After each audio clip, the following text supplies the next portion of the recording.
I'm feeling a lot better. I'm so grateful. I felt like I was going to die earlier today, but my head's starting to clear up. And so thank you if you said a quick prayer for me, those of you on Facebook, I appreciate that. I really need to be well because the next week or 2 or 3 of my life are very full and very significant. So I'm grateful to be feeling better. And I wanted to make part 2 of my White Rock video because this is so fun. I'm enjoying it, and I can't help but feel that Jesus is enjoying it too. I don't know what it is, but he gets such a kick out of these little videos that I make. I mean, like, they're silly, and it's ironic because, you know, my son is the filmmaker and I'm the middle-aged Canadian housewife, but Jesus just really loves when I do this. I don't know. So I'm getting a kick out of it because he's getting a kick out of it. And I should just say that I can't help but talk a lot about Jesus when I talk about my story because, frankly, he's the main character and I don't know how to take him out.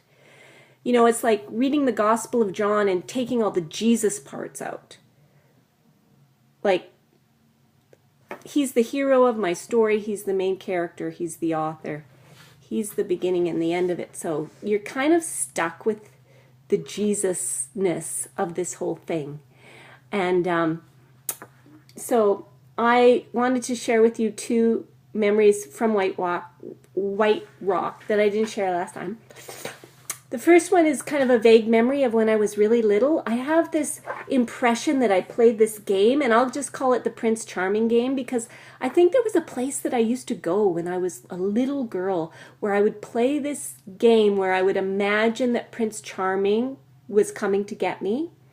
And I don't know how old I would have been, but I just have this vague recollection that from a very young age, something in me understood this whole Prince Charming coming to get me thing and love to imagine it. The other memory I have is of the Boar Thistles. The Boar Thistles were family friends. They were business partners with my parents and they were quite well to do. And I was over at their house one day watching TV. I was in the family room alone and the Boar Thistles had like Batman cable. I mean, like they had cable from the 5th dimension. And at home we had like the basic 3 channels. I remember watching Shazam religiously. But the Boar Thistles had every channel known to man. And so I was flipping through and I found this animated movie or something. But it was unlike any cartoon I'd ever seen before because the art style was completely different. It was a very sophisticated adult kind of art style. And the story was very emotional. And I like to think that it was anime, but because when I think back, it seemed like anime to me, like the big eyes and the dramatic storyline and everything. But I don't know whether anime existed in the 70s, but anyway, maybe it did, and maybe I saw it. But whatever I saw was incredibly mesmerizing to me. I sat there and I watched this story, and it was about a girl who had been captured by somebody evil or taken prisoner or something, and the boy that loved her was coming to get her and rescue her, and it was so dramatic, and it was just charged with passion and emotion and the eyes and the drama and oh my goodness. It was just, you know, right up my alley. I'd never seen anything like that before, but I ate it up. But I could only watch a little bit of it before one of the Boar Thistle boys, who was older than I was, wandered into the room and plunked himself down and grabbed the remote and was like, "Do you mind if I change it?" And he switched it to football. And I sat there feeling like I just lost my best friend or something. It was tragic. It was epically tragic, but I didn't let on because I wasn't that kind of girl. I wouldn't have said anything about it, and I didn't. I just sat there for a few minutes to make him think that, yeah, it didn't matter to me. And then I sort of nonchalantly wandered out of the room. But I always remembered that show. And the grip that it had on me, and it was the passion, it was the connection, it was the relationship. And that was kind of my first taste of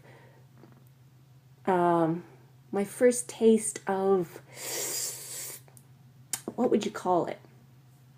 I don't know what to call it, epic, true love. I'm not sure. Now I would call it divine romance, but anyway, back then it was just incredibly tantalizing and compelling for me. I've always remembered it, even to this day. So those are a couple significant things that I wanted to remember because they set the stage for everything that happened later. Really, growing up, I was all about romance. Even before I understood really what that was kind of in my DNA somewhere. Just that idea of true love and romance with a capital R, you know? Just the epicness of romance that is in the fiber of the universe somehow.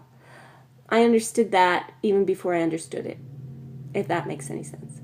So that's what I wanted to remember about White Rock. I do want to leave lots of time to talk about Champion because that's kind of the next chapter of my story, and there's so much to say.